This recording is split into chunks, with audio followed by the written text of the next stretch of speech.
Problem नाही ना? ठीक आहे. सर्वांना नमस्कार. आज आपण ह्या माझ्या पेजवरून फेसबुक लाईव्ह करणार आहोत आणि या फेसबुक लाईव्हमध्ये आत्ताच परवा आलेल्या महाराष्ट्रातल्या एका निकालाबद्दल आपण बोलणार आहोत. आणि तो निकाल असा आहे की ओबीसी राजकीय आरक्षण जे न्यायालय आणि बाकीच्या सगळ्या याच्यामध्ये अडकलं होतं ते ओबीसी राजकीय आरक्षण इथे जाहीर झालेलं आहे आणि त्याचं कौतुक करण्याचा प्रयत्न आपल्या ओबीसी नेत्यांकडून होतोय. आणि आताचे मुख्यमंत्री आपल्याला माहीत आहे की एकनाथ शिंदे आणि उपमुख्यमंत्री देवेंद्र फडणवीस यांचं अभिनंदन ओबीसी नेते करत आहेत. आणि त्याचबरोबर हे अभिनंदन करत असताना भारतीय जनता पार्टी ही या निर्णयाचं श्रेय घेते आणि सांगते की हे ओबीसींचं राजकीय आरक्षण आम्हीच दिलं. आता आरक्षणाची जी पार्श्वभूमी ज्यांना माहीत आहे त्यांना असा भास होऊ शकतो की भारतीय जनता पार्टी आणि देवेंद्र फडणवीस ह्या आरक्षणाच्या विजयाचे शिल्पकार आहेत आणि ओबीसींवर ते फार मोठे उपकार करत आहेत अशा प्रकारची प्रतिमा निर्माण होते. आणि ओबीसींच्या काही नेत्यांनी ह्या निर्णयाबद्दल माननीय फडणवीस यांना पेढे भरवल्यामुळे ओबीसीच्या विषयावर अभ्यास करणाऱ्या लोकांना असा गैरसमज होऊ शकतो की हे जे आरक्षण आहे आरक्षण जणू काही भारतीय जनता पार्टी आणि देवेंद्र फडणवीस यांनीच दिलेले आहे. आणि म्हणून हे आरक्षण राजकीय आहे आणि राजकीय आरक्षण ज्यासाठी उपयोगी येणार आहे ते समजून न घेता या निर्णयाचं स्वागत केलं तर त्याचा काहीही फायदा होणार नाही. आणि म्हणून हे जे ओबीसींचं राजकीय आरक्षण आहे राजकीय आरक्षणाचा उपयोग महाराष्ट्रातल्या ब्राह्मण आणि मराठा राजकीय नेत्यांच्या विरोधात आपल्याला करायचा आहे. आणि तो करत असताना आपण पुढे येण्यासाठी हे आरक्षण आहे. आणि मग आपल्या शत्रूंनीच जर ते आरक्षण दिलेलं आहे म्हणजे आरक्षणाचे जे शत्रू आहेत त्यांनीच जर आम्हाला हे आरक्षण दिले अशी भावना जर ओबीसी कार्यकर्त्यांमध्ये पसरली तर त्या आरक्षणाचा काहीही उपयोग होणार नाही. आणि म्हणून आरक्षणाचा जो इतिहास आहे तो आम्ही समजून घेतला पाहिजे. नेहमीप्रमाणे मी फार खोलात न जाता एक संत तुकारामांचा अभंग आज सांगू इच्छिन की जो भीमसेन जोशीने गायला आहे. तो अभंग असा आहे की जे का रंजले गांजले त्याशी म्हणे जो आपुले तोची साधू ओळखावा देव तेथेची जाणावा दया करणे जे पुत्राशी तेची दासा आणि दाशी अशा प्रकारचा तुकाराम महाराजांचा तो अभंग आहे.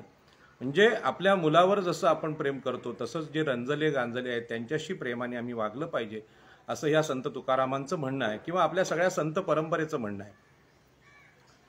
आणि शासनकर्ता कसा असावा याची व्याख्या करताना 2000 वर्षापूर्वी भगवान बुद्धांनी सुद्धा म्हटलेलं आहे की शासनकर्त्याने लोकांना शासन म्हणजे शिक्षा करण्यासाठी राज्य करू नये तर मुलगा आपला चुकला की आपल्या मुलाशी जसं आपण वागतो म्हणजे त्याने एखादी चूक केली तर त्याला आपण फाशीची शिक्षा देत नाही तर त्याला सुधारायची संधी देतो कारण तो आपला मुलगा आहे. आणि दुसऱ्याचा असेल तर त्याच्या कानफाटात पण मारतो. परंतु जसं आपण आपल्या मुलाशी वागतो तशा प्रकारचं प्रेम ज्यांच्यावर आपल्याला राज्य करायचं आहे त्यांच्याशी आम्ही पित्याप्रमाणे वागलं पाहिजे. ते आदर्श शासन अशा प्रकारचं भगवान बुद्ध आम्हाला सांगतात. तर भगवान बुद्ध आणि संत तुकारामांचा या तत्वाचा विषय हा या देशाच्या विरोधात नक्कीच नाही. तो या देशामध्ये करुणा आणि समता निर्माण करण्याचा आहे. आणि म्हणून भगवान बुद्धांच्या काळामध्ये सुद्धा जी विषमता होती आणि ती विषमता नष्ट करण्यासाठी त्यांनी बंड केलं आणि समता निर्माण करण्याचा प्रयत्न केला. आपल्याकडे सगळ्या संतांनी सुद्धा समाजामध्ये न्याय असावा समता असावी वंचित उपेक्षित यांच्याकडे दयाबुद्धीने बघण्याचं शासन असावं अशा प्रकारची वैचारिक मांडणी केली. मला कल्पना आहे की मी आता शासनामध्ये नाही म्हणजे सत्तेमध्ये नाही आणि सत्तेमध्ये नसलेल्या माणसाच्या या बोलण्याचा परिणाम शासनावर किती होईल असा अनेकांना प्रश्न पडू शकतो. परंतु हे लक्षात घेतलं पाहिजे की राजकीय सत्तेत असलेल्या लोकांना जी संत मंडळी असतात किंवा विचारवंत मंडळी असतात यांना नाकारता येत नाही आणि त्यांचं ऐकावं लागतं आणि त्यांचा सत्तेवर प्रभाव पडत असतो आणि म्हणून हे सगळं ऐकणारे लोक आहेत आणि पाहणारे लोक आहेत हे तितकेच महत्त्वाचे आहेत. आणि म्हणून आता समोर पहिली म्हणजे हे आहे प्रतिक्रिया. वजीर खान हे माझे मित्र आहेत, ते मुस्लिम आहेत, अल्पसंख्याक समाजाचे आहेत आणि त्या अल्पसंख्याक समाजाला सुद्धा या देशाच्या संविधानाने न्याय दिलेला आहे. त्यांची संख्या कमी असली तरी त्यांच्याशी न्याय झाला पाहिजे असं भारतीय संविधान सांगतं. आणि म्हणून आजचं हे जे माझं जे भाषण आहे हे ऐकण्यासाठी वजीर खान हे माझे मुस्लिम बांधव आले, जे नेहमी माझ्या चळवळीत असतात. ओबीसींच्या चळवळीमध्ये त्यांचं योगदान फार मोठं आहे. आझाद मैदानावर मराठा आरक्षणाच्या विरोधात ज्यावेळी आंदोलन चालू होतं आणि त्यावेळी आमच्या 1000 तरुणांना खायला काय द्यायचं, वडापाव द्यायचा असं काही आमचे ओबीसी नेते म्हणत होते आणि त्यावेळी या वजीर खान यांनी 1000 बिर्याणी बंद करून गोवंडीमधून चिता कॅम्पमधून ओबीसी कार्यकर्त्यांना पाठवली होती आणि आम्ही त्यातल्या 700 बिर्याणी हे ओबीसीना दिल्या आणि 300 बिर्याणी मराठा आंदोलकांना दिल्या होत्या. म्हणजे आम्ही असा विचार नाही केला की मराठा आंदोलक हे ओबीसींचे शत्रू आहेत, ते आमचेच लोक आहेत. आणि म्हणून यामध्ये खरं म्हणजे आरक्षण हा विषय सामाजिक न्यायाचा, देशाच्या न्यायाचा विषय आहे, तो कोणाच्या विरुद्ध नाही. तरीसुद्धा आपल्याला ही पार्श्वभूमी समजून घ्यावी लागेल की या देशामध्ये अनेक संतांनी न्याय आणि समता निर्माण करण्याचा खूप प्रयत्न केला आणि ते आपल्याला सगळ्यांना माहीत आहे. तरीसुद्धा या देशामध्ये मनुस्मृतीचंच राज्य कायम राहिलेलं आहे आणि मनुस्मृतीमध्ये ब्राह्मण, क्षत्रिय, वैश्य हे उच्चवर्णीय जाती आहेत, वर्ण आहेत आणि ह्या जातींनी इतरांना सामाजिक न्याय, राजकीय सत्ता नाकारण्याचा आटोकाट प्रयत्न केलेला आहे. आणि म्हणून यांच्या विरोधात, मनुस्मृतीच्या विरोधामध्ये स्वातंत्र्यपूर्व काळामध्ये फार मोठी आंदोलनं झाली आणि अलीकडच्या काळात महात्मा ज्योतिबा फुले, सावित्रीबाई फुले यांनी लोकांना न्याय देतच या समाजाची गुलामी संपवण्यासाठी अनेक चांगले कार्यक्रम केले. त्याच्यामध्ये आपल्याला माहित आहे शेतकरी गुलाम का झाले, म्हणजे कष्टकरी गुलाम का झाले, तर शिक्षण नसल्यामुळे गुलाम झाले. अशा प्रकारचं संशोधन महात्मा ज्योतिबा फुले यांनी केलं. खरं म्हणजे आज छोट्या छोट्या गोष्टींवर प्रबंध लिहिणारे लोक डॉक्टरेट लावतात, पण महात्मा फुले यांनी ओबीसींच्या, शेतकऱ्यांच्या गुलामगिरीचं कारण शोधून काढलं की शिक्षणाचा अभाव हे आहे आणि म्हणून त्यांना शिक्षण दिलं पाहिजे आणि त्या शिक्षणाची सुरुवात ही स्त्रियांपासून झाली पाहिजे असं सावित्रीबाई फुले यांनी सांगितलं. आणि या देशाला दाखवून दिलं की या देशातल्या स्त्रिया शिक्षणापासून वंचित आहेत, म्हणजेच त्या गुलाम आहेत. आणि तोपर्यंत अशा प्रकारची गुलामी आहे, हे गुलामी असल्याची गोष्टच या देशातले ब्राह्मण मानत नव्हते. ते म्हणत होते की सरस्वती ही शिक्षणाची देवता आहे. हो, सरस्वती शिक्षणाची देवता असेल, परंतु ते शिक्षण फक्त ब्राह्मण पुरुषांनाच मिळावं अशा प्रकारची मनुस्मृती की नीती सरस्वती सांगत होती. सावित्रीबाई फुल्यांनी पहिल्यांदा सांगितलं की देशातली स्त्री शिकली तर देशातला प्रत्येक माणूस शिकेल, कारण जन्म देण्याचा जो अधिकार आहे किंवा कर्तव्य आहे ते स्त्रिया करत असतात. स्त्रियांकडे निसर्गाने दिलेली जबाबदारी आहे आणि म्हणून स्त्रियांना शिक्षण नाही, ह्या देशातली विषमता होती, हे समोर आलेली गोष्ट आहे. आणि अशाच पद्धतीनं या देशातल्या 85% शूद्रातिशूद्रांना म्हणजे ओबीसी, SC, ST यांना शिक्षणाचा अधिकार नव्हता, ही गोष्ट सुद्धा समोर आली आणि त्यातून मग लोकांना शिक्षण भेटलं पाहिजे. मग ते या देशातले अल्पसंख्याक असतील किंवा ओबीसी असतील, SC, ST असतील, भटके विमुक्त असतील, यांच्यासाठी हा विषय आला. आणि यातून आपल्याला माहित आहे डॉक्टर बाबासाहेब आंबेडकरांनी या सगळ्या राजर्षी शाहू महाराजांच्या आरक्षणाची लढाई असेल, महात्मा ज्योतिबा फुले असतील, सावित्रीबाई फुले असतील, भगवान बुद्ध असतील, संत तुकाराम असतील, यांना अपेक्षित असलेला समाज या महाराष्ट्रामध्ये निर्माण करण्यासाठी फार मोठी आंदोलनं केली. आणि म्हणून आज गुजरात हे राज्यकर्त्यांचं राज्य झालं असलं किंवा त्याचा गौरव चालू असला तरी महाराष्ट्र हा वैचारिक दृष्टीने संपूर्ण देशामध्ये क्रमांक 1चं राज्य आहे. कारण या राज्यामध्ये प्रबोधनकारी लोक मोठ्या प्रमाणात जन्माला आले, त्यांनी संघर्ष उभा केला आणि त्यातून हे समतेचं विचार सुरू झालं. बंधू आणि भगिनींनो, आज ओबीसींना राजकीय आरक्षण दिलेलं आहे. ते ओबीसींचं राजकीय आरक्षण द्यायची वेळ आणली कुणी, तर मी अधिक स्पष्ट करून सांगतो की ज्यावेळी मराठा आरक्षणाचा विषय महाराष्ट्रामध्ये आला, त्या मराठा आरक्षणाचा विषय आल्यानंतर कोकणामध्ये मराठा आरक्षण म्हणजे काय आणि ओबीसी आरक्षण म्हणजे काय हे सांगण्यासाठी माननीय प्राध्यापक हरी नरके यांच्या सभा आम्ही कोकणामध्ये लावल्या मोठ्या प्रमाणात, तोपर्यंत मराठा आरक्षण हे ओबीसी मध्ये येणार आहे असं कोणालाही माहीत नव्हतं. आणि मराठा हे उच्चवर्णीय आहेत, ते ओबीसीच्या आरक्षणाचे शत्रू आहेत, हे सुद्धा अनेकांना माहीत नव्हतं. त्या सभा घेतल्यानंतर माझ्यावर प्रचंड टीका झाली. बामसेप या संघटनेने असं जाहीर केलं होतं की मराठा हे ओबीसी आहेत, शूद्र आहेत, कुणबी आहेत आणि म्हणून त्यांना आरक्षण भेटलं पाहिजे. मान्य वामन मेश्राम यांचा गैरसमजुतीवर आधारलेला हा सिद्धांत होता, तो मान्य सुप्रीम कोर्टाने खोटा ठरवला, म्हणजे न्यायालयाने ठरवला. आणि त्यांना मी विरोध करत होतो, बामसेप या संघटनेला विरोध करत होतो की तुम्ही असं कधीही म्हणू नका की मराठे हे मागासलेले आहेत. आणि मराठे हे कोणत्याही अर्थाने मागासलेले नाहीत, तर या देशामध्ये मनुस्मृतीच्या आधारावर ज्यांनी ओबीसी, एससी, एसटी यांचं शोषण केलेलं आहे, त्यामध्ये ब्राह्मण, क्षत्रिय, वैश्य हे जे आहेत ते क्षत्रिय असलेले लोक म्हणजे मराठा आहेत.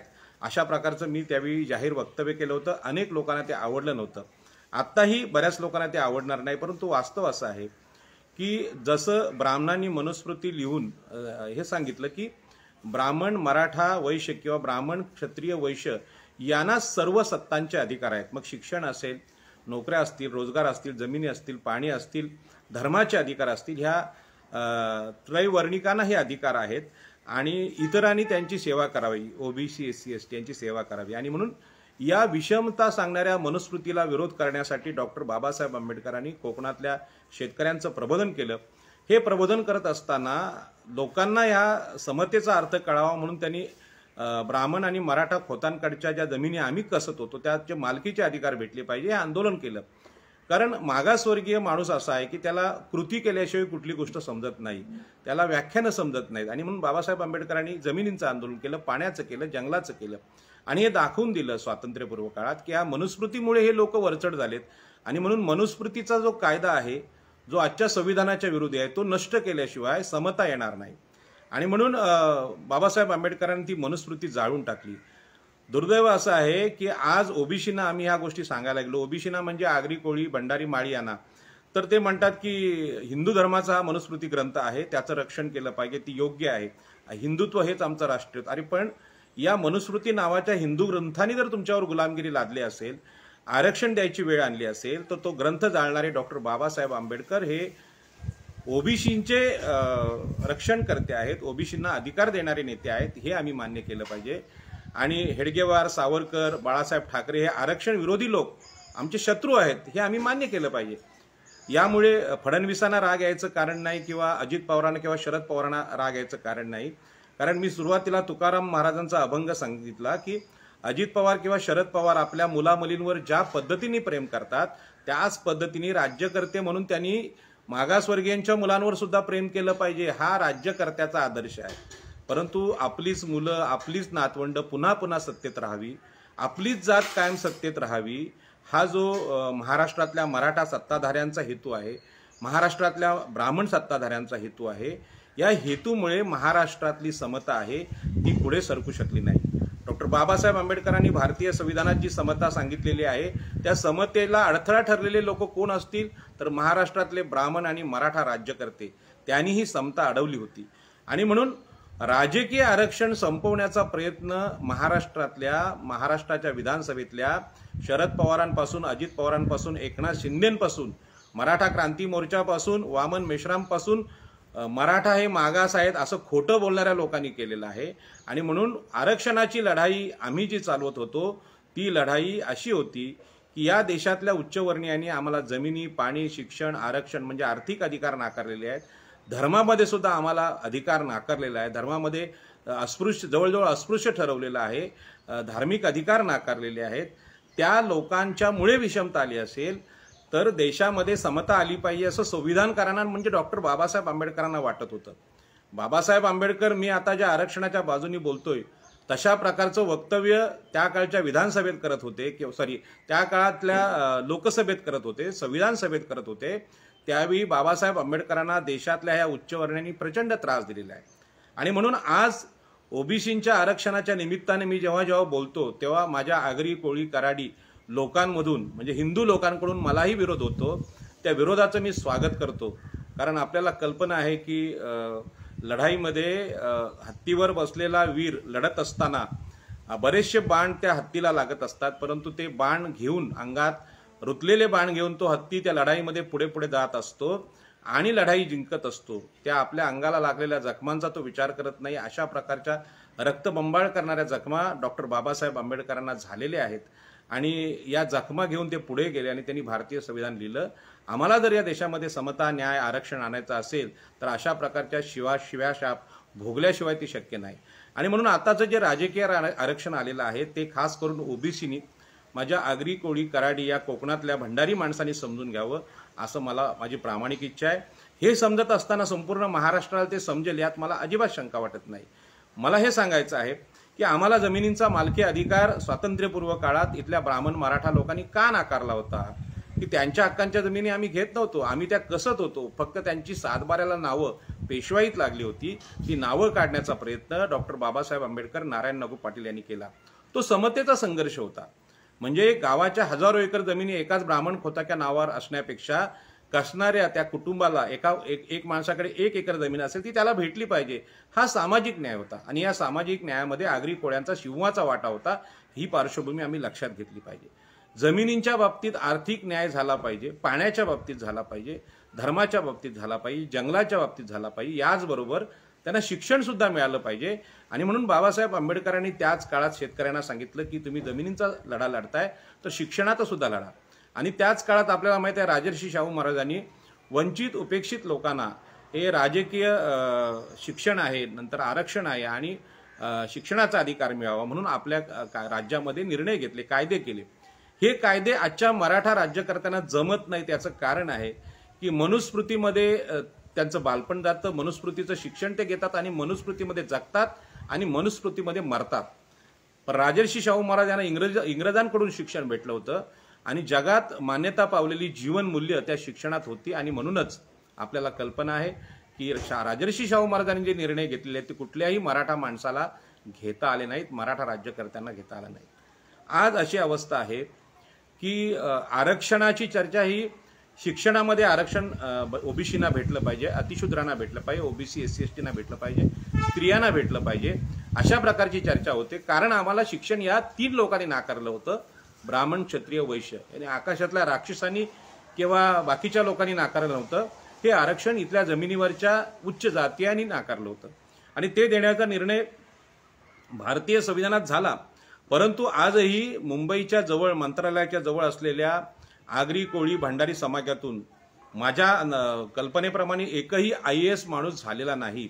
एखाद दुसरा अपवाद असू शकतो, पण ज्या संख्येने IAS लोक व्हायला पाहिजे, IPS व्हायला पाहिजे, झाले नाही। हे थांबवण्याचं काम फक्त आमचा आगरी कोळ्यांचा दोष आहे अशातला भाग नाही, तर हे महाराष्ट्रातल्या ब्राह्मण, क्षत्रिय, वैश्य ह्या राज्यकर्त्यांनी केलेलं काम आहे। त्यांनी ह्या लोकांना शिक्षणाचे अधिकार नाकारले आणि म्हणून सत्तेच्या पर्यंत आम्ही शिक्षण घेऊ शकलो ना। बाकी डॉक्टर, इंजिनियर लोक खूप झालेले आहेत। याच पद्धतीने आपल्याला कल्पना आहे की शिक्षण जसं नाकारलं तसं आरक्षणाच्या बाबतीमध्ये शिक्षण आणि नोकऱ्यातलं आरक्षण एवढीच चर्चा आपल्याकडे होत होती। परंतु महाराष्ट्र राज्याची जी सत्ता आहे त्या सत्तेमध्ये गेल्याशिवाय आरक्षणाची कारवाई पूर्ण होऊ शकत नाही आणि म्हणून ओबीसी जर राज्यकर्ते झाले तर हा प्रश्न मिटू शकतो। आणि म्हणून महाराष्ट्राचे जे मुख्यमंत्री पाहिलेत, एक मुस्लिम सोडला बॅरिस्टर अंतुले, अनुसूचित जाती जमातीचे सुशीलकुमार शिंदे असतील आणि 2 ओबीसी असतील, तर उरलेले सगळे मुख्यमंत्री हे ब्राह्मण आणि मराठा झालेले आहेत। आणि त्याच पद्धतीने महसूल मंत्री, गृहमंत्री हे जास्त करून मराठा समाजाचं वर्चस्व आहे। आता मराठा समाजाचे मंत्री महाराष्ट्रात सगळ्यात झाले जास्त, आमदारांची संख्या सुद्धा 150च्या वर आहे। आणि महाराष्ट्रातले सगळे राजकीय पक्ष, त्यांचे प्रमुख, प्रदेशाध्यक्ष किंवा अन्य लोक हे मराठा किंवा ब्राह्मण आहेत आणि यांनी खरं म्हणजे ओबीसींची राजकीय जागा अडवलेल्या आहेत। यांना बाजूला केल्याशिवाय ओबीसीना राजकीय प्रवेश आहे सत्तेमध्ये तो मिळू शकत नाही। आणि आपल्याला कल्पना असेल की ओबीसींचं आत्ताचं जे आरक्षण आहे 27% आरक्षण, हे 27% आरक्षण फक्त स्थानिक स्वराज्य संस्थांमध्ये दिलेलं आहे, म्हणजे सरपंच किंवा नगरसेवक होण्याचं हे आरक्षण आहे।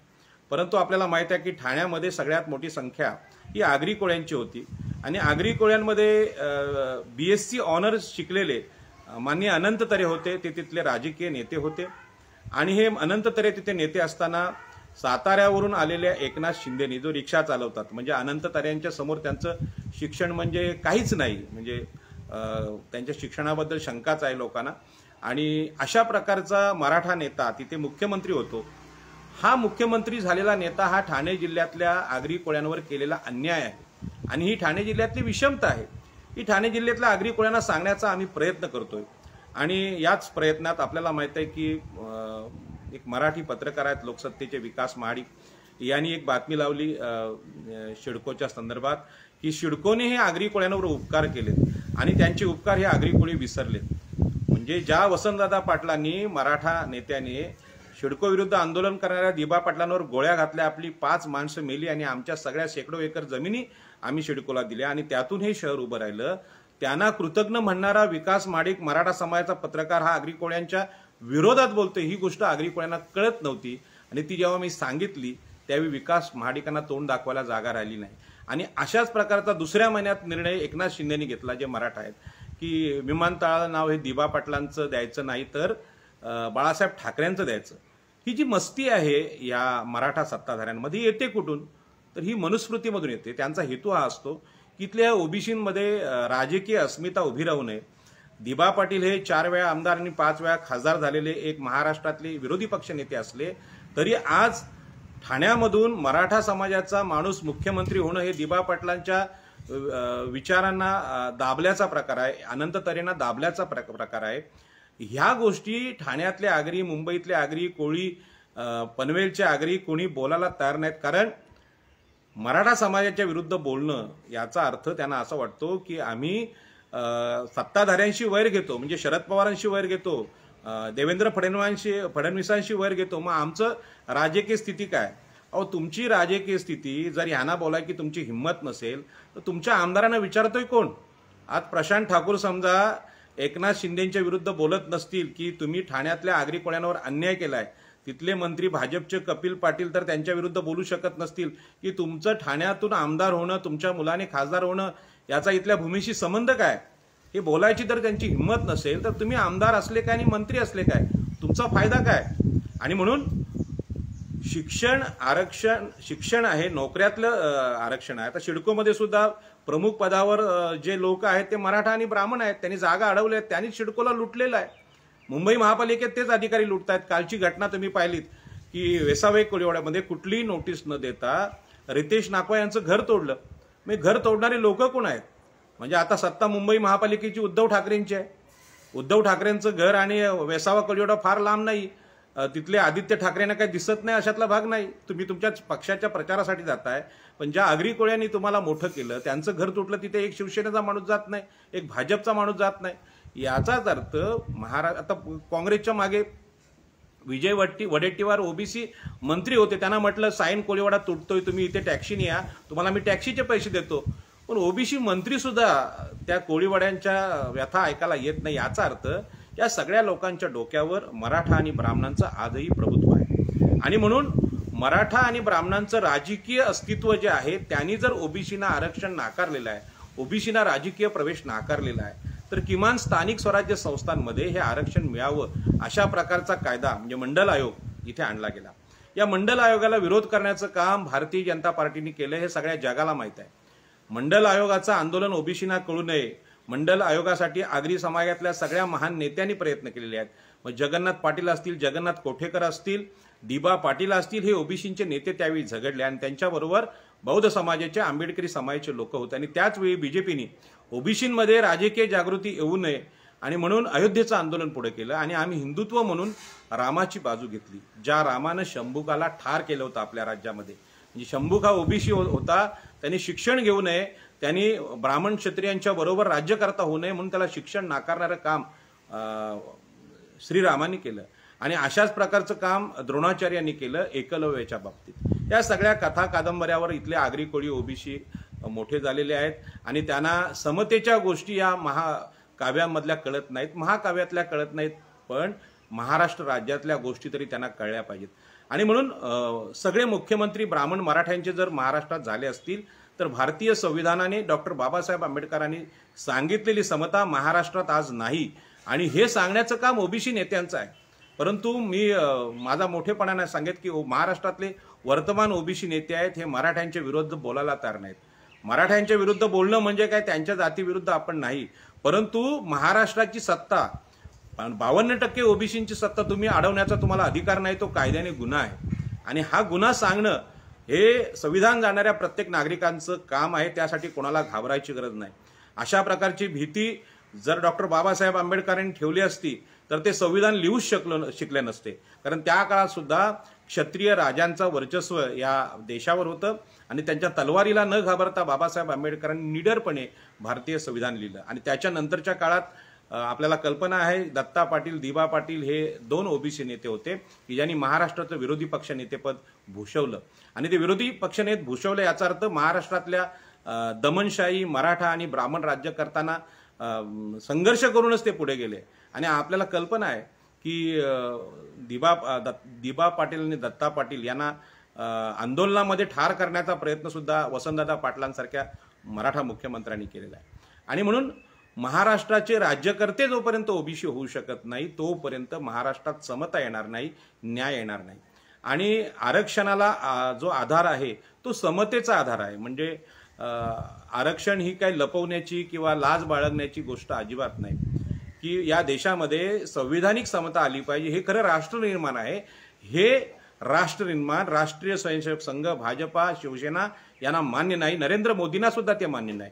आणि म्हणून भारतीय पंतप्रधान नरेंद्र मोदी हे सगळ्यात भरकटलेले पंतप्रधान आहेत, ते मनुस्मृतीचे समर्थक आहेत. आणि म्हणून आरक्षणाची गोष्ट ओबीसींना सांगणं हे ओबीसी नेत्यांचं काम आहे. आता हे मुख्यमंत्री आणि आमदार, खासदार ओबीसींना होऊ देत नाही, याचं सगळ्यात मोठं उदाहरण आहे ठाण्यातून झालेले एकनाथ शिंदे हे मुख्यमंत्री आणि त्यांचा मुलगा खासदार होतो. हे जे आहे हे तिथल्या कोळ्यांना म्हणजे अनंत तऱ्हेंना अधिकार नाकारणारं मराठा सत्ता आहे, उच्चवर्णीय सत्ता आहे. आणि यासारखं उदाहरण संपूर्ण महाराष्ट्रात सापडणार नाही. की साताऱ्यावरून येणारा एक मराठा रिक्षावाला ठाण्यातल्या आगरी कोळ्यांवर राज्य करतो, ओबीसींवर राज्य करतो, हा सगळ्यात मोठा अन्याय जर ओबीसी नेत्यांना मांडण्याची हिंमत नसेल. म्हणजे दशरथदादा पाटील ठाण्याचे दिबा पाटील नामकरण समितीचे अध्यक्ष आहेत, त्यांना जर ही ठाण्यामध्ये बोलायची हिंमत नसेल तर निश्चितपणे अशा प्रकारचं नेतृत्व हे कुचकामी नेतृत्व आहे. आणि म्हणून दिबा पाटलांच्या आंदोलनाच्या निमित्ताने त्यांच्या हातून घडलेलं कार्य हे खूप मोठं कार्य आहे, पण त्या कार्याचं स्पष्टीकरण व्हायला पाहिजे. पनवेलमध्ये सुद्धा दिबा पाटलांचा जी खासदारकी आहे ती खासदारकी कुठल्या तरी आगरी माणसाने भूषवणं ही काळाची गरज आहे.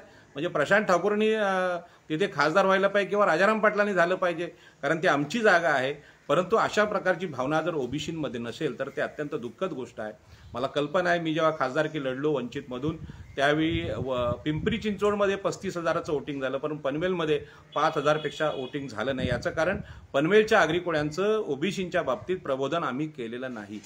आणि म्हणून महाराष्ट्रामध्ये आज जो ओबीसी आरक्षण आलेलं ते का दिलेलं आहे की शिक्षणामध्ये ओबीसींना आरक्षण भेटलं पाहिजे. हे हळूहळू ओबीसींना समजायला लागले की आपली मुलं डॉक्टर, इंजिनियर, IAS, IPS झाली पाहिजेत म्हणून आरक्षण आहे. परंतु अनेकांना असं वाटतं की आरक्षणाचा फायदा बौद्ध समाजाने घेतला, आम्हाला काहीच भेटला नाही. आता आरक्षणाचा फायदा तुमच्या घरात येऊन चमच्याने दूध हे प्यायला देतात तशा प्रकारचा होत नाही. तर आमच्यामध्ये सत्ताधारी म्हणजे शिक्षणामध्ये IAS, IPS, इंजिनियर, डॉक्टर होण्याची प्रबल इच्छाशक्ती पाहिजे. आणि इच्छाशक्ती आईवडिलांनी आणि शिक्षकांनी आणि ओबीसी नेत्यांनी द्यायची असते, ते आपल्याकडे होत नाही. आणि म्हणून ओबीसी आरक्षणाचा फायदा घेऊ शकत नाही. म्हणजे शिक्षणातल्या नोकऱ्यांच्या बाबतीत सुद्धा असंच आहे की आम्ही सिडकोमध्ये IAS झालं पाहिजे, रायगड जिल्ह्याचा कलेक्टर हा आगरी असला पाहिजे, ठाणे जिल्ह्याचा कलेक्टर कोळी असला पाहिजे, मुंबईचे कलेक्टर आम्ही असलो पाहिजे, मुंबई महापालिकेमध्ये IAS आम्ही असलो पाहिजे. ही इच्छाशक्ती जर इथल्या आगरी कोळ्यांमध्ये नसेल आणि संध्याकाळी तरुण जर दारू प्यायला बसत असतील तर ही आमची नाशाची कारणं आहेत. म्हणजे हे आम्हाला जाणीव कोणी करून दिलं पाहिजे. काल जर वर्सोवा कोळीवाड्यातलं आमचं घर रितेश नागवांचं तोडलं तर तिथले महापालिकेमधले IAS आहेत आणि पोलिसांचे प्रमुख असलेले IPS अधिकारी हे दोषी आहेत. त्यांनी ते ठरवून घर तोडलंय. तुमची लायकी दाखवण्याचा त्यांनी प्रयत्न केलाय. मग याच्यावर उपाय आमच्या लोकांनी अधिकारी बनलं पाहिजे नोकरीमध्ये. हे जोपर्यंत आम्हाला कोणी सांगत नाही तोपर्यंत ओबीसी आरक्षणाचा अर्थ कळणार नाही. आता ह्या सगळ्या गोष्टी करण्यासाठी म्हणजे ओबीसीना, मच्छीमारांना समजा कोस्टल प्रकल्पामध्ये नुकसान भरपाई द्यायची असेल किंवा विमानतळात द्यायची असेल किंवा सिडकोमध्ये द्यायचे असतील तर अधिकारी आपले असले पाहिजे. नगरविकास मंत्री आपला असला पाहिजे. नगरविकास मंत्री एकनाथ शिंदे नावाचा मराठा होतो आणि तो आमच्यावर अन्याय करतो, मच्छीमारांना न्याय देत नाही. या रडण्याच्या गोष्टी आता संपल्या आणि म्हणून राजकारणात ओबीसीने गेलं पाहिजे. यासाठी ओबीसी आरक्षण संविधानाने मंडल आयोगाने आम्हाला दिलेलं आहे आणि या मंडल आयोगामध्ये काम करणाऱ्या नेत्यांचा सुद्धा शोध घेतला पाहिजे. मंडल आयोगासाठी संपूर्ण महाराष्ट्रात आणि राज्यात दौरे करणारे दिबा पाटील होते. आता या आंदोलनामध्ये आपल्याला कल्पना आहे माजी खासदार रामशेठ ठाकूर आहेत, माजी मंत्री गणेश नाईक आहेत, परंतु दिबा पाटलांनी मंडल आयोगासाठी काम केलं हे वाक्य बोलायची तयारी त्यांची नाही. ते कोणाला घाबरतात? म्हणजे एवढी बलाढ्य माणसं कोणाला घाबरतात? त्यात ते का सांगत नाही तरुणांना की आपल्याला सिडकोमध्ये ज्या मागच्या काळात नोकऱ्या लागल्या त्या दिबा पाटील या ओबीसी नेत्यामुळे लागल्या. आज विमानतळातल्या नोकऱ्या करार करून गमावल्यात कोणी? तर पनवेलच्या सर्वपक्षीय नेत्यांनी गमावलेल्या आहेत. त्यांनी त्यावर सह्या केलेल्या आहेत की नोकऱ्या नसल्या तरी चालेल, आम्ही विमानतळ सुरू करू. अशा प्रकारचा मूर्खपणा दिबा पाटील साहेब गेल्यानंतर आमच्या लोकांकडून घडला आहे. याचं कारण आहे की ओबीसींचं शिक्षणातलं नोकऱ्यातलं आरक्षण त्यांना कळलेलं नाही. कळलेलं असेल तर ते फडणवीस शरद पवार या लोकांना घाबरतात आणि अशा प्रकारचे राजकीय नेते हे महाराष्ट्राच्या पटलावर जर ओबीसींकडे असतील आणि ते जर देवेंद्र फडणवीसांना आज पेढे भरत असतील तर त्यांचा तो मूर्खपणा आहे. कारण याच्या पाठीमागची पार्श्वभूमी सांगतो की मंडल आयोगाने ज्यावेळी आपला सर्व्हे केला, सरकारी सर्व्हे, त्यावेळी आपली लोकसंख्या 52 ते 54% होती आणि 52 ते 54% लोकसंख्या असताना त्याला 37% बांठियाने आणलं, म्हणजे बांठिया आयोगाने आणलं. आता ही एवढं कमी झालेली गोष्ट आहे.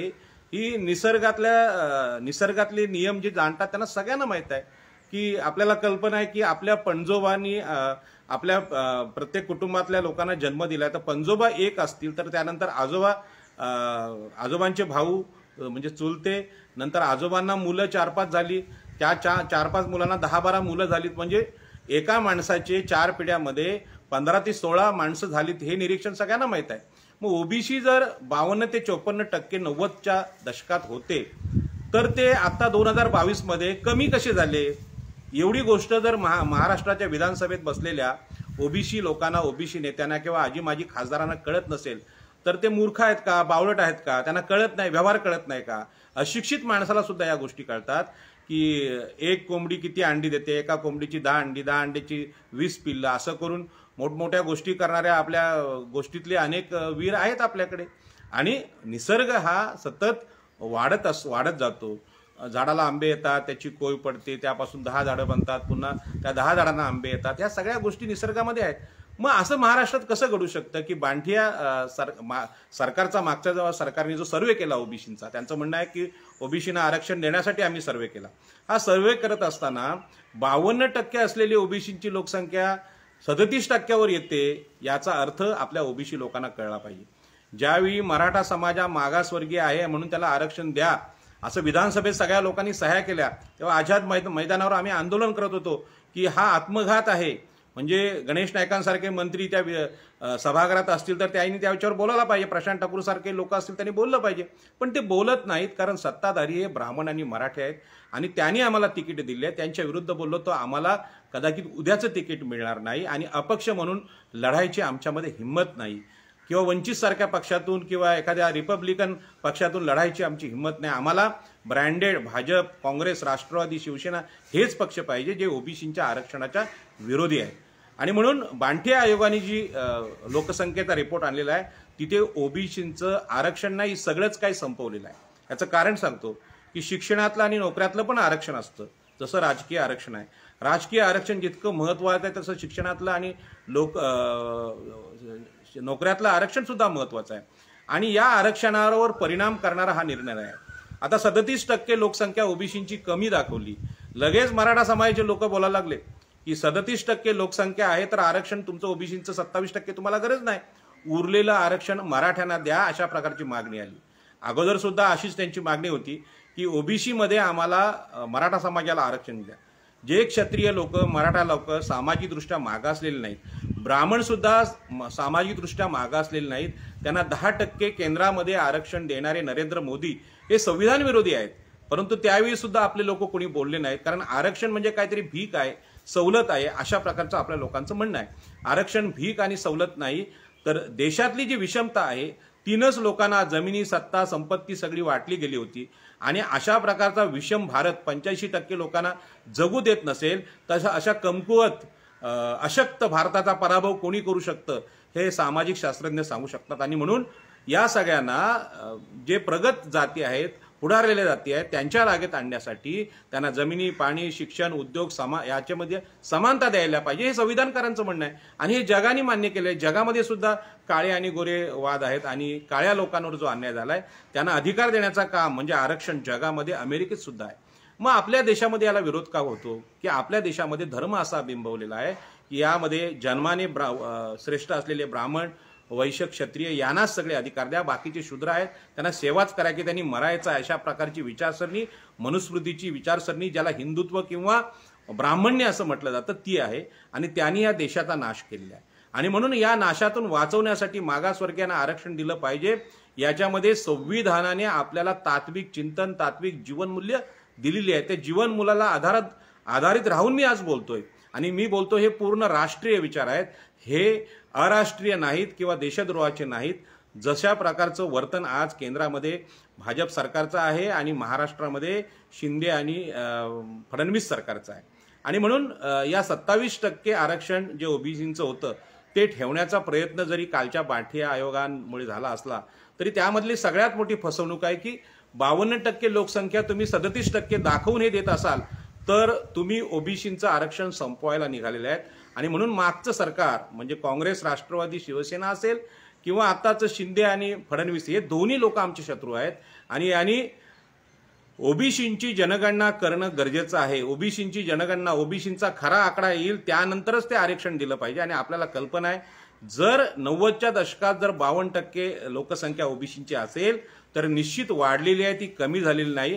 आणि म्हणून या निर्णयाचं स्वागत जे ओबीसी नेते प्रकाश अण्णा शेंडगे वगैरे जाऊन करतायत ते ओबीसींची फसवणूक करतायत आणि हे जे आरक्षण आहे स्थानिक स्वराज्य संस्थातलं जे आरक्षण मिळालं आहे या आरक्षणामध्ये जिल्हा परिषदा, पंचायत समित्या, ग्रामपंचायती आणि महानगरपालिका याच्यामध्ये ओबीसी निवडून यावेत त्यांना मराठा समाजाचे लोक अधिकार नाकारतात। हे ठाण्यात सिद्ध झालेली गोष्ट आहे। आपला मुलगा खासदार, मी मुख्यमंत्री हे मराठा समाजाचे एकनाथ शिंदे करतात। त्यांनी मुख्यमंत्री म्हणून सगळ्यात मोठं महापातक कुठलं केलं असेल तर ओबीसी, ठाण्यातल्या ओबीसींना असलेलं राजकीय आरक्षण नाकारलेलं आहे। आणि म्हणून आत्ता महानगरपालिकामध्ये तरुणांनी निवडणुका लढल्या पाहिजेत आणि या निवडणुका लढायच्या आहेत त्या कोणाच्या विरुद्ध लढायच्या आहेत? आपण आपल्या आगरीकोळ्यांच्या विरोधात नाही, ओबीसींविरोधात नाही, तर जिथे जिथे मराठा आणि ब्राह्मण उमेदवार आहेत त्यांच्या विरोधात आपल्याला निवडणूक लढायची आहे। फडणवीस हे आपले शत्रू आहेत राजकीय दृष्ट्या, एकनाथ शिंदे हे आपले शत्रू आहेत, शरद पवार हे आपले शत्रू आहेत। त्यांच्या विरुद्ध बोलायची आणि लढायची हिंमत असेल त्यांनीच राजकारणात उतरावं। बाकी त्यांच्या राजकीय गुलामांना देशाच्या समतेच्या दृष्टीने काडीची किंमत नाही। जी गुलामी महात्मा फुल्यांनी सांगितली होती, जी बाबासाहेबांनी सांगितली होती की गुलामांना गुलामींची जाणीव करून द्या। आणि म्हणून माझं हे स्पीच आहे, बोलणं आहे, हे ओबीसी आमदार, ओबीसी मंत्री या सगळ्यांसाठी आहे। मला कल्पना आहे गणेश नाईकांसारखे फार मोठे ज्येष्ठ मंत्री आज विधानसभेच्या सभागृहात आहे, मी त्यांचा आदर करतो। त्यांनी जमिनींच्या बाबतीत ठाणे, रायगडमधल्या सिडको क्षेत्रातल्या जमिनी ज्या कराराने देण्याचा निर्णय एकनाथ शिंदे या मराठ्यांनी घेतला होता त्याला विरोध करून ती जमीन मालकीनी मिळावी, सातबारा मिळावा अशा प्रकारची मागणी गणेश नाईकांनी केली। ते त्यांचं धाडस होतं आणि ते धाडस त्यांनी कायम ठेवावं। जर अंतिम क्षणी म्हणजे जेव्हा शेवटी प्रत्येकाला मृत्यू आहे, मरताना आपली कीर्ती अमर राहावी, दिबा पाटलांसारखी राहावी असं वाटत असेल तर गणेश नाईकांनी जमीन हक्कांचा लढा या सिडको क्षेत्रात शेवटच्या क्षणापर्यंत चालवावा।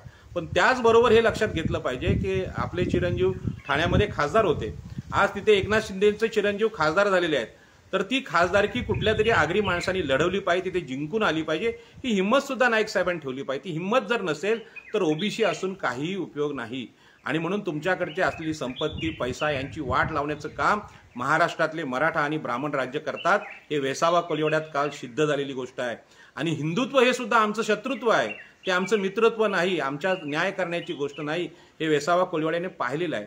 अशा परिस्थितीमध्ये ओबीसी राजकीय आरक्षण गेलं होतं तेव्हा मी अनेक नगरसेवकांना बोलत होतो की ओबीसी राजकीय आरक्षण गेलंय म्हणजे काय की तुमच्या जागेवर ओपनवाले म्हणजे ब्राह्मण आणि मराठा लोक फॉर्म भरतील आणि तुमचा अधिकार संपलेला आहे, तर तुम्ही या आंदोलनाला मदत करा। तर कुठल्याही नगरसेवकांनी त्याला मदत करण्याची इच्छा प्रदर्शित केली नाही। मला कल्पना आहे की ज्या दिबा पाटलांनी घराघरात करोड रुपये दिले, 12.5% भूखंड दिले, त्यांच्याशी आमचा समाज कृतज्ञतेनेच वागलेला आहे.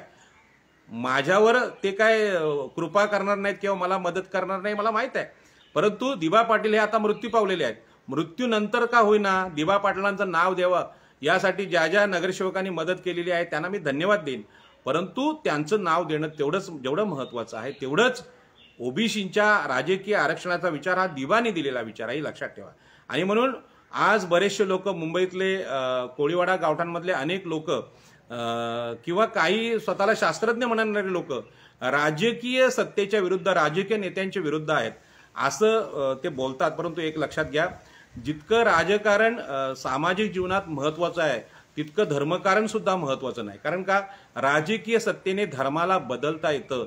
छत्रपती शिवाजी महाराजांनी हे दाखवून दिलं की अनेक लोक धर्मांतरित झाले होते, मुस्लिम झाले होते, आणि नेताजी पालकरांसारखी गोष्ट तुम्हाला माहीत आहे झाले होते. त्यांना धर्मामध्ये आणण्याचं काम राज्यकर्ता म्हणून छत्रपती शिवाजी महाराजांनी केलं. भूमिहीन लोकांना जमिनी देण्याचं काम छत्रपती शिवाजी महाराजांनी केलं. मनुस्मृतीने नाकारलेलं समुद्रातलं आरमार, म्हणजे ब्राह्मण सांगायचे की समुद्र उल्लंघन करणं पाप आहे, ते आरमार उभं करण्याचं काम छत्रपती शिवाजी महाराजांनी केलं आणि स्वतःला राज्याभिषेक करून घेतला.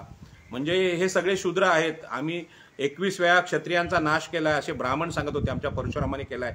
तेव्हा राज्यकर्ता हा शूद्रांमधून सुद्धा होऊ शकतो हे छत्रपती शिवाजी महाराजांनी लढून सिद्ध केलेली गोष्ट आहे. म्हणजे राजकीय सत्ता असते ही अत्यंत महत्त्वाची असते आणि म्हणून राजकीय सत्तेच्या जोरावर महाराष्ट्रामध्ये बदल आम्ही करू शकतो. आज मुंबईतले कोळीवाडे तुटतात, हे जर वाचवायचे असेल तर आमचे जास्तीत जास्त नगरसेवक मुंबई महानगरपालिकेमध्ये आले पाहिजेत. नगरविकास मंत्री आमचे पाहिजेत, मुख्यमंत्री आमचे पाहिजेत, महसूल मंत्री आमचे पाहिजेत. मराठा किंवा ब्राह्मण मुख्यमंत्री तुमच्या बाजूने निर्णय घेऊ शकत नाहीत.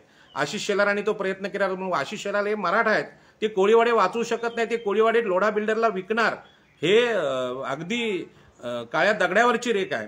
मग आशिष शेलारांना आम्ही ओबीसी नेता त्याला पर्याय देणं, राहुल शेवाळेसारखा खासदार आहे जो या इकडच्या पट्ट्यामध्ये म्हणजे इकडच्या गोवंडी वगैरे भागामध्ये गावठाणाचे प्रस्ताव जाऊ देत नाही, तिथले कोळीवाडे तुटतात, शिवडी तुटतोय, नंतर सायन तुटतो, यामध्ये खासदार राहुल शेवाळे त्याला जबाबदार आहेत, तिथले नगरसेवक जबाबदार आहेत. मग त्यावर आम्ही नगरसेवक महानगरपालिकेमध्ये पाठवणं, खासदार पाठवणं हा उपाय आहे. आणि स्थानिक स्वराज्य संस्थांचं आरक्षण हे त्यासाठी आहे.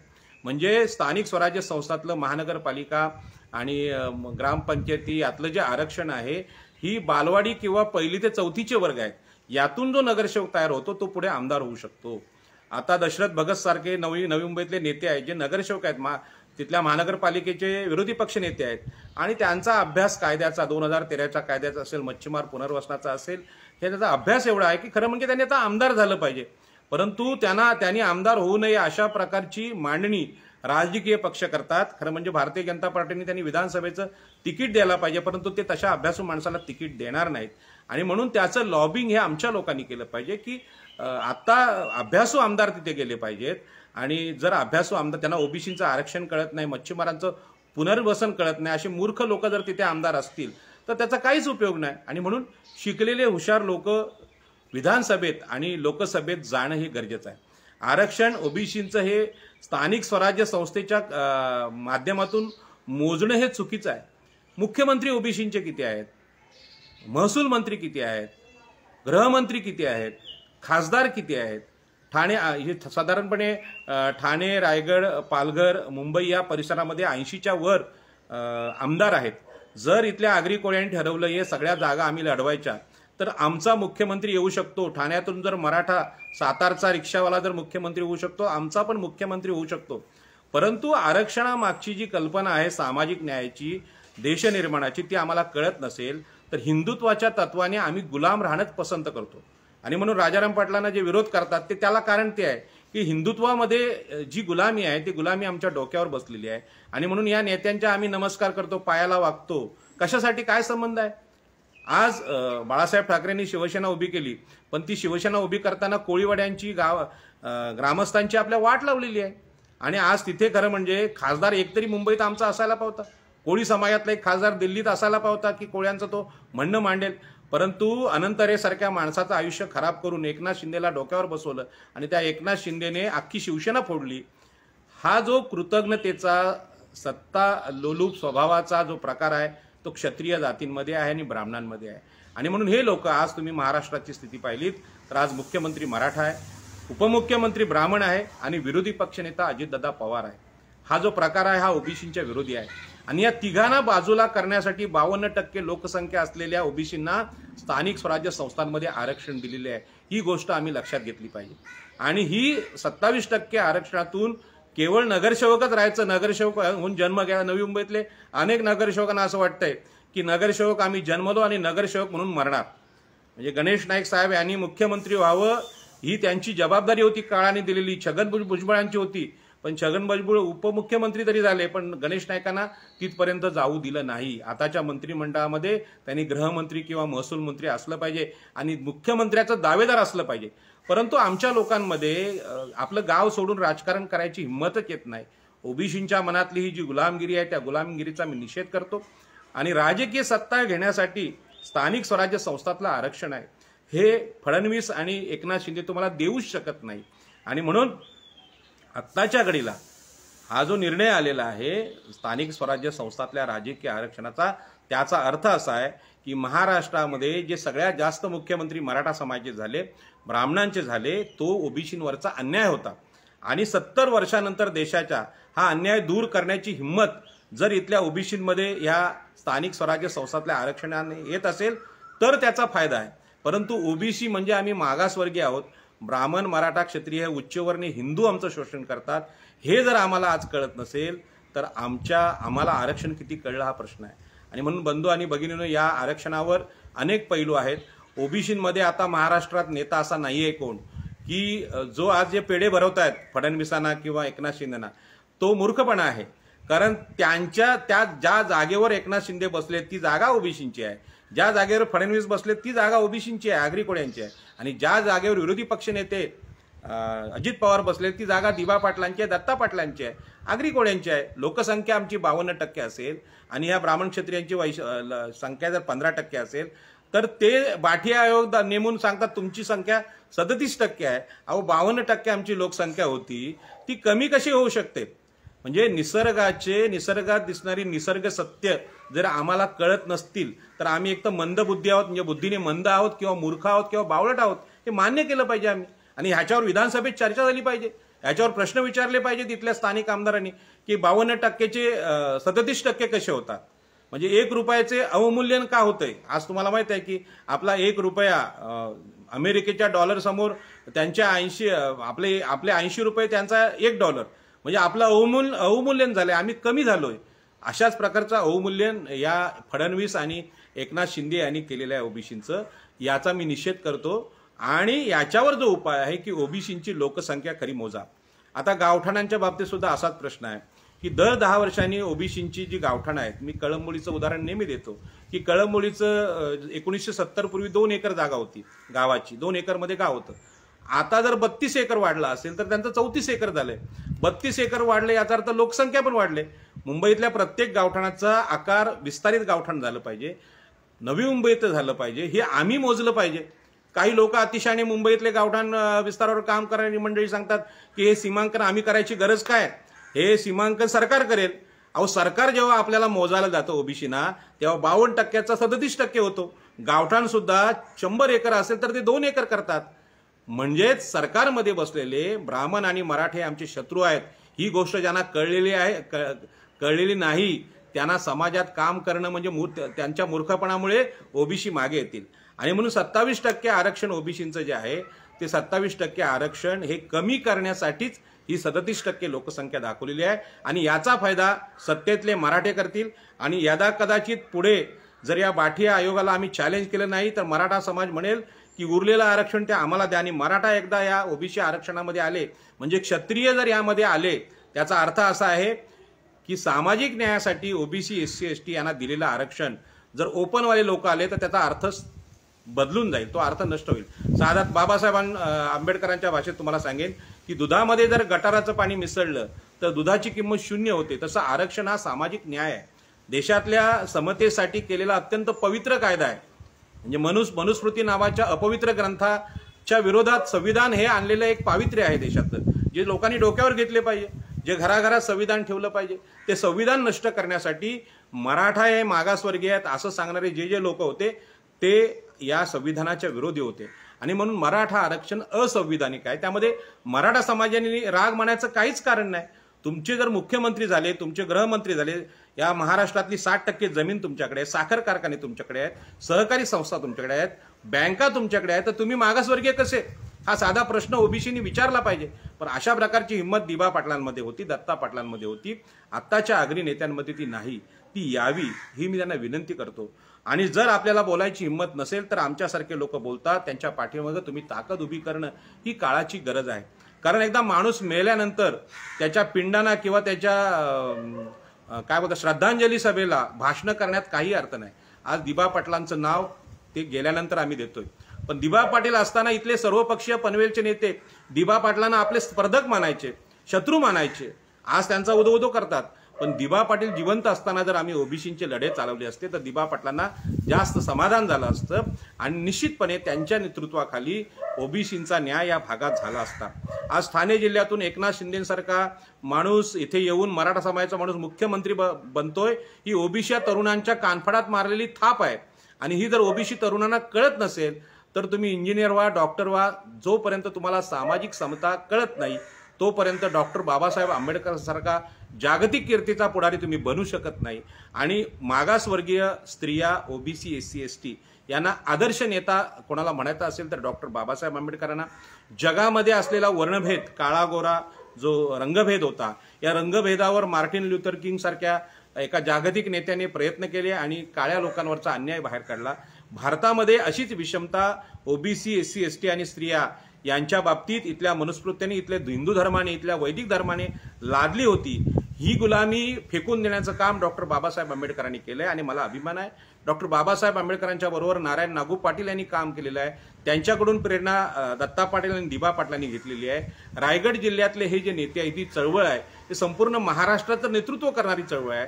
आणि म्हणून दिबा पाटलांच्या आंदोलनाच्या निमित्ताने जे नेते या दिबा पाटील नामकरण समितीमध्ये काम केलेले आहेत, त्यामध्ये आमचे दशरथदादा पाटील असतील, माजी खासदार रामशेठ ठाकूर असतील, माजी खासदार जगन्नाथ पाटील असतील, केंद्रीय मंत्री कपिल पाटील असतील, माजी खासदार संजीव नाईक असतील आणि दशरथ भगत असतील, डॉक्टर राजेश पाटील असतील, या सगळ्या नेत्यांनी आता ओबीसी म्हणून मंत्रालयावर धडक मारली पाहिजे.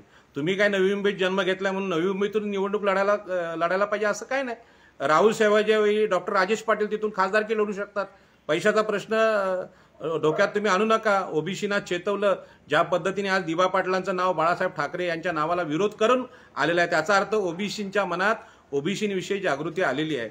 माझ्यासारखा तुमच्यापेक्षा सगळ्यात जास्त गरीब असलेला माणूस जर मावळची खासदारकी लढू शकतो तर माझ्यापेक्षा 100 पट श्रीमंत हे आमच्या नवी मुंबई ठाणे जिल्ह्यातले आगरी कोळी लोक आहेत. त्यामुळे त्यांनी जिथे किती खासदारकी, ती खासदारकी पहिली लढा. कारण लोकसभेत गेल्याशिवाय हे विषय बोलता येत नाहीत. आणि महाराष्ट्रात भुसवायचं असेल तर आत्ता ओबीसीनी मुख्यमंत्री होणं गरजेचं आहे. ज्याला कोणाला मुख्यमंत्री व्हायचं असेल आणि अशा प्रकारची निवडणूक जिंकण्याची त्याची इच्छा असेल त्यांनी मला सांगावं. मी आपल्या प्रचाराला तयार आहे. आणि एकनाथ शिंदे हा मराठा मुख्यमंत्री ठाण्यातून होणं हा अनंत तऱ्यांचा अपमान आहे. अनंत तऱ्यांचं राजकीय जीवन संपवून तो माणूस आलेला आहे आणि म्हणून ही विषमता आहे. एकनाथ शिंदेचा मी शत्रू नाही, परंतु मराठा समाजाने मुख्यमंत्री म्हणून 12 डझनपेक्षा जास्त मुख्यमंत्री या महाराष्ट्राला दिलेले आहेत. आणि तुम्ही अशा प्रकारची सत्ता या देशात ठेवणं हा महाराष्ट्रातल्या 52% ओबीसी आणि उरलेल्या SC STवरचा अन्याय आहे, सामाजिक विषमता आहे.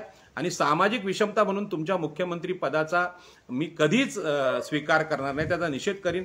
जरी तुम्ही काय ते गुवाहाटी किंवा मोदींच्या सगळ्या 50 कोटीवर आले असला तरी ते आम्हाला मान्य नाही. आणि म्हणून सामाजिक न्यायाची लढाई म्हणजे ओबीसींचं आरक्षण. ओबीसींचं 27% आरक्षण ही आपली KG आणि 1ली ते 4थीची शिक्षण प्रणाली आहे. हे काय अंतिम नाही. कारण महानगरपालिकेमध्ये जे राज्याचे कायदे आहेत ते बनत नाहीत. गटारं साफ करणं आणि बाकी लोकांची धुनीभांडी करणं यासाठी तुम्हाला राजकीय जीवन नाही आहे. तर विधानसभेमध्ये, विधान परिषदेमध्ये जाऊन आपल्याला हिताचे कायदे करणं, ओबीसीना जो फंड भेटला पाहिजे. आज मच्छीमारांना अजिबात कर्ज भेटत नाही आणि दुसरीकडे साखर कारखानदार आणि ऊसाची शेती, कांद्याची शेती यांना 16,000 कोटी मिळतात. कोळी आणि आगरी नेत्यांचा हा पराभव आहे. त्यांना ते बोलता येत नाही. आणि आज कोळीवाड्यांची अवस्था इतकी बिकट आहे. काल घर तोडलेलं आहे रितेश नाकवांचं, त्यांची आपल्याला केस कोर्टात न्यायची आहे, पण त्या केसला मदत करण्यासाठी कोणी पुढे येत नाही. आणि रितेश नाकवांची अवस्था सुद्धा बिकट आहे. म्हणजे मला पहिल्यांदा कळलं की वेसावची पारू नेसलीगो नवा सारा हे गाणं गाजते त्या गावातल्या कोळ्यांची अवस्था अत्यंत दयनीय आहे. सगळ्या कोळीवाड्यांची अवस्था आहे. त्यांचे व्यवसाय संपलेले आहेत, मच्छीमारी संपलेली आहे. आणि हे संपवली कोणी? तर विधानसभेत बसलेल्या मंत्र्यांनी, नेत्यांनी संपवलेली आहे. आणि त्यांचे रोजगार, त्यांचं पुनर्वसन यावर काम करणारा आमदार विधानसभेत नसेल तर मिरवणारा आमदार काय कामाचा नाही. जे कोणी कोळी समाजाचे आमदार आहेत त्यांनी खरं म्हणजे त्या रितेश नाकवांच्या घराला आता भेट दिली पाहिजे आणि त्यांना सांगितलं पाहिजे की तुमच्या पाठीशी आम्ही आहोत. आणि मुंबई महापालिकेमध्ये हा प्रचाराचा मुद्दा झाला पाहिजे की या महापालिकेमध्ये कोळी बांधवाचं घर तुटत असेल तर तो आमचा आर्थिक समतेचा अधिकार आहे, तो आम्ही मिळवणार. खरं म्हणजे शिक्षण, नोकऱ्या यातलं आरक्षण आणि राजकीय आरक्षण याबरोबरच आर्थिक जे आरक्षण आहे, म्हणजे आमच्या जमिनी प्रकल्पात जात असतील तर पुनर्वसन म्हणून न्याय भेटलावे, पर्यायी जमिनी भेटल्या पाहिजेत. म्हणजे जर तुमच्याकडे जमीन नसेल, तुमच्याकडे घर नसेल, तुमच्याकडे उद्योग व्यवसाय नसेल तर ते संविधानाला मान्य नाही. संविधान सांगतं की या देशातल्या ब्राह्मण आणि मराठ्यांच्या बरोबरीने तुम्हाला जमिनी भेटल्या पाहिजे, बरोबरीने शेती भेटली पाहिजे, बरोबरीने उद्योग भेटला पाहिजे. आरक्षणामध्ये हे पण येतं, हे मंडल आयोगात सांगितलेलं आहे. मला कल्पना आहे की बोलणं खूप झालेलं आहे, मी अधिक बोलत नाही. परंतु 27% ओबीसी आरक्षणाचा अर्थ हा आहे, हे आरक्षण महाराष्ट्रातल्या ब्राह्मण आणि मराठा राज्यकर्त्यांच्या विरुद्ध आपल्याला वापरायचं आहे, त्यांच्या विरुद्ध लढून आम्हाला जिंकायचं आहे, यासाठी आहे. त्यांनी दिलेला प्रसाद नाही. त्यामुळे एकनाथ शिंदे आणि देवेंद्र फडणवीस यांना पेढे भरवण्याचा प्रश्नच येत नाही. उलट त्यांनी ती लोकसंख्या बाठी आयोगाच्या निमित्ताने 37% दाखवलेली आहे.